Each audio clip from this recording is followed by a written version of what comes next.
So, for the last 2 months, I've done videos featuring the Antichrist as a character, so I figured to keep in theme both for my videos and with the season, I'd do a video on a book that features Christ as a character. Let's talk about Lamb, the Gospel According to Biff, Christ's Childhood Pal by Christopher Moore. So Lamb follows Biff, whose real name is Levi, as he writes his own New Testament of the Bible. The book actually jumps around as it follows 2 stories. One is Biff's retelling of his time with Jesus, who is known as Joshua in this book, and who I'll be referring to as Joshua for this video, and the other is him retelling his time as he writes the book under the gaze of the angel Raziel. So the book starts with Biff explaining how he was resurrected by the angel, and now he's more or less trapped in a hotel while he writes. And right away, this sort of threw me off, both because the prologue is written in third person, while the rest of the book is written in first person past tense, and because the skipping around threw me off, and it was hard for me to remember what's happening in the hotel room when there's big chunks of plot breaking it up. But it was fun, and having our introduction to Biff be him punching an angel was a great hook, and a great way to show us who he is. Who the hell are you? Once the framing is set up, we jump into the story where Biff starts talking about his and Joshua's childhood. Biff first met Joshua when they were 6, and Biff sees Joshua killing lizards, then sticking them in his mouth to resurrect them. And that sets the foundation to an amazing friendship. And it also introduces how most of Joshua's abilities are treated, since the world isn't ready for the Messiah, let alone a little kid one. So Biff and Joshua's other friends and family do what they can to hide the miracles he does perform, and they try to explain to Joshua that he should lie about being the Messiah for the time being. But Joshua doesn't grasp sins like lying, which works really well for his and Biff's dynamic. Joshua may be the Messiah, but Biff's the person who keeps Joshua from getting himself killed. Well, prematurely. And it's also fun watching Joshua mess with his friends and just riff on them and goof off with another person and show that he's as human as he is divine. God, Mary, Hail Mary, praise Jesus, all that stuff. And we also get to meet a few of their other friends, like Bartholomew, the first apostle, who was their childhood village idiot, as well as Mary Magdalene, or Maggie as the book calls her. And right away, a love triangle is set up between Biff, Joshua, and Maggie, where she loves Joshua, he has to be celibate, and Biff loves Maggie. And I'm not much of a fan of love triangles, but overall I liked this one. Maggie is such a fun character with the common sense Biff and Joshua lack, and they don't let a girl come between them or try to use the romantic subplot to take away her agency, which is a big problem with a lot of love triangles. Instead, Joshua and Biff remain friends. As they get older, Biff continues to look out for Joshua and help keep him out of trouble. Like when he helps Joshua not get stoned when he first tries his hand at resurrection. The resurrection doesn't take, but a moving corpse is a moving corpse. And he also gets Josh into trouble, like when they begin apprenticing as stonecutters with Biff's dad in a Roman city, and they decide to deface a statue of Apollo. I won't tell you exactly how they try to deface it, but now is a good time to mention that this book is pretty explicit. There's a lot of sex in this book. It doesn't have a sex scene, but it's one step below from being that explicit. Anyway, while they're defacing the statue, they get into trouble when a zealot appears and kills a Roman soldier. Joshua, Biff, and Maggie manage to escape the scene of the crime unnoticed, but Joseph, Joshua's stepfather, ends up getting caught in the city and arrested. So Joshua tries his hand at resurrection again, and it still doesn't take, but it's enough to get Joseph, his stepfather, out of prison. And not long after this, it's decided that it's time for Joshua to learn how to be the Messiah. So he and Biff head out to the east to find the wise men who visited Joshua when he was born. In these chapters, Joshua and Biff leave Nazareth for the first time and head to the first wise man, Balthazar. Several chapters talk about their trip to get to Balthazar and how they go to the coast and see the ocean and sail on a ship for the first time, and how they join a camel caravan where they're attacked and Joshua ends up blinding and later healing a member of the caravan with a miracle. Finally, a few months later, they arrive at Balthazar's palace right outside of Kabul. I might be mispronouncing that, where he lives with his 7 concubines. Once they're there, they learn that Balthazar went to Joshua's birth because he was, and still is, seeking the secrets to immortality. When Joshua and Biff meet him, he's already pretty old, but there are strings attached to Balthazar's immortality right now that he's hoping Joshua can help with. So to help Joshua help him, Balthazar starts teaching Joshua Eastern philosophy and the 3 pearls of wisdom. Well, the concubines, on top of typical concubine stuff, teach Biff about poison making. And for several years, the boys stay with Balthazar, learning and trying to figure out how his palace was built, how he's so old, what's behind the massive secret door in his house. Until one day, Balthazar wants to take Joshua to the Temple of Moses, where he's hoping Joshua can finally help Balthazar achieve immortality. But they barely step out of the door before Biff and one of the concubines, Joy, decide to investigate the secret door. They go and open it and properly feed the demon, Catch, who's been responsible for Balthazar's immortality so far. I'm old, so I'm the victim! Once the demon's out, he begins a killing spree, starting with the other 6 concubines, and then he starts chasing Biff and Joy around the palace in an attempt to catch and eat them, while Joshua and Balthazar hurry back to the palace. The 2 of them arrive in time to save Biff and Joy, but as soon as Joshua performs a miracle to banish the demon, his pact keeping Balthazar alive wears off, and he properly dies. So Biff and Joshua have to leave to go find the second wise man who can continue teaching Joshua. In these chapters, Joshua and Biff go to the monastery full of kung fu fighting Buddhist monks. Don't worry, this book and Biff know there are cliches, and it is a lot of fun watching it lean into them. That's one of the things that's so fun about the book. It throws in modern-day references, like comparing Raziel to the Wicked Witch of the West, because Biff is in modern times as he writes his story. It also has a lot of sly moments where it shows that Biff was ahead of his time, like when he thinks that the Earth might be round or that evolution might be a thing, even though Joshua and everyone else calls him an idiot for thinking such crazy things. You're crazy!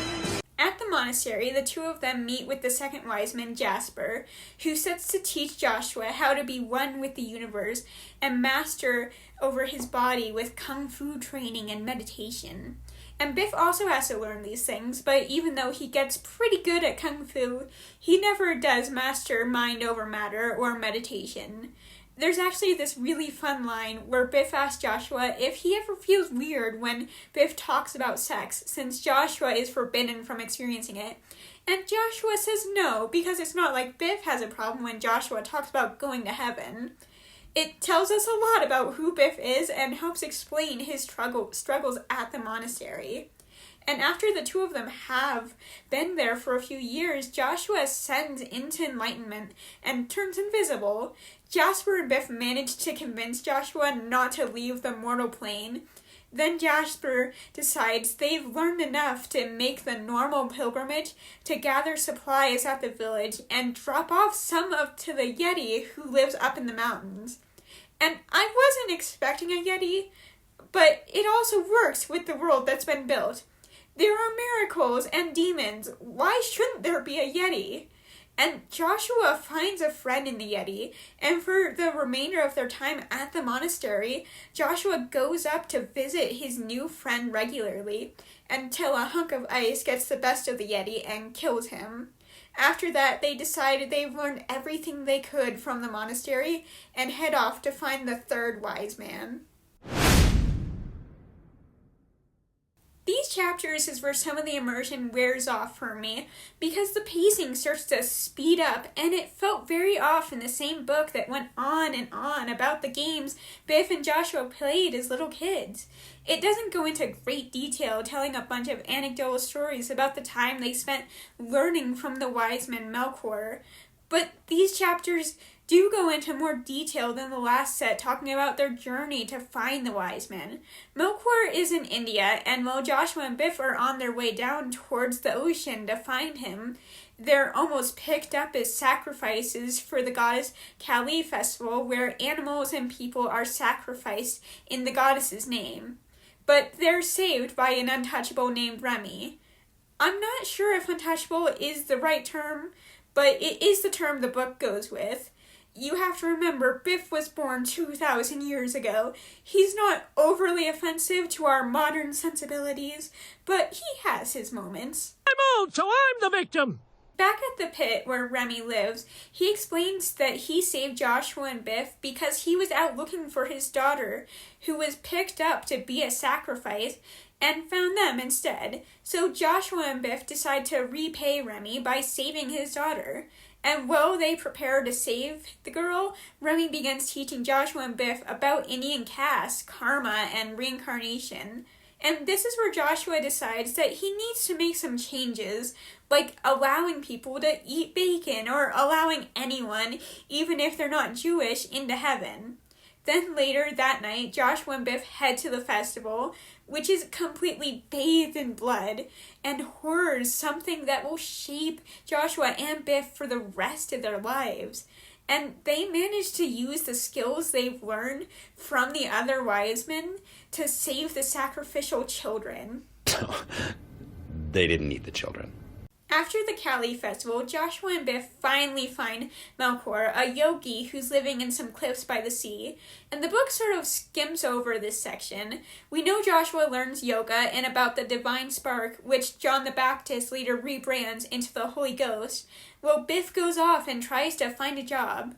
In the end, he can't find one though, so he uses another skill Melkor teaches Joshua, matter manipulation, basically being able to multiply food into great quantities, to make money by selling their excess. And one of the things he buys with his money are Karma Sutra lessons from a woman named Kashmir. And we don't really learn anything about Kashmir. We get a feel for her personality, because this book is great at character introductions and giving its characters big personalities, but we don't spend any real time with her like we have with other past side characters like Joy. Alright, it's time to talk about the elephants in the room. Specifically these two, which are my special holiday elephants. We also need to talk about when Joshua and Biff receive a divine message from Joshua's mother to come home. Joshua still doesn't feel ready to be the Messiah, but he's waited long enough, so they leave, and on their journey they stop by Joy's new place, which she bought with the fortune Balthazar left behind, and they give her Biff's elephant Vanna. See? Elephants. Then the next day, Joshua and Biff leave to return home, where they learn that Joseph, these J names, Joseph just died, which led to Mary calling Joshua home. Bring out your dead! From there, they learn that John the Baptist, another J name, I realized that back then they only had like 7 names, but it's throwing me off. I'm confused. From there, they learn that John the Baptist has a massive following, which is making the Romans and their emperor nervous. So the two of them pick up Bart and head out into the desert to join John the Baptist. And this is when the book really ramps up their biblical references. A lot of this was lost on me. I wasn't raised religious. I know the basics, like the Last Supper and the resurrection of Lazarus, which made it into the book. But I know there was a lot of stuff that was lost on me. Anyway, other than the references, a lot of these chapters talk about Joshua proclaiming that he's the Messiah finally, preaching and picking up his apostles. They also have to stop in Bethany to pick up Maggie by faking her being possessed by a demon so she can leave her husband, who wants Joshua dead, and have him divorce her. And it's right around this time that we start getting hints that Joshua knows he'll need to be sacrificed. After what he saw at the Kali festival, he realized that that was the biggest change that needs to happen. No more sacrificing people or animals, like the Passover lambs. So he'll make an example out of himself to set the precedent to his father, and at the very end of these chapters, Joshua announces that he will be killed to his friends and the apostles. These chapters follow the last week of Joshua's life. It starts with them going to Bethlehem for Passover, where everyone's tried to stop Joshua from getting into the city in their first attempt to stop his death. And on Monday, it works. On Tuesday, he gets into the city where he preaches and makes a bunch of priests and Romans mad. Then over the next few days, they run around trying to keep Joshua safe against his will, which makes it impossible for them to stop him from being arrested, tried, and ultimately sentenced to death. But even then, they try to save him. Biff gets the idea to save Josh by faking his death using some paralyzing poison he got from Joy. But it doesn't work. In the end, Joshua dies, and Biff ends up hanging Judas and then unaliving himself, since he just can't bear the fact that his best friend has left. Then we get thrown off again when the book slips back into third person for the epilogue. But it is a happy epilogue. Biff gets reunited with Maggie, and the two of them are sent off out into the new world. Life goes on. Overall, Lamb was a really fun book. If you like raunchy humor, this is definitely the book for you. There's drinking, sex, and swearing, and it's really fun reading that in a book about Jesus and having it contrast his natural grace. It's also fun getting immersed in this world. This book is great at setting the scene by juggling a lot of little details. Biff brings up the Untouchables pit or Bartholomew's dog several times. It brings up how hot the desert is or how cold the monastery is several times, which helps to immerse us in the world and helps set the scene, making us feel like we're actually there in all those places. The book does waver a little bit with an ending that felt abrupt and rushed that made the characters feel distant. And I know there were layers of this book that were lost on me as a non-religious person, but it was still so great. If you want to learn about setting the scene and how to put details into your book in a suave way, this is the book for you. So go out and read Lamb, The Gospel According to Biff, Christ's Childhood Pal by Christopher Moore. Man, that title is a mouthful.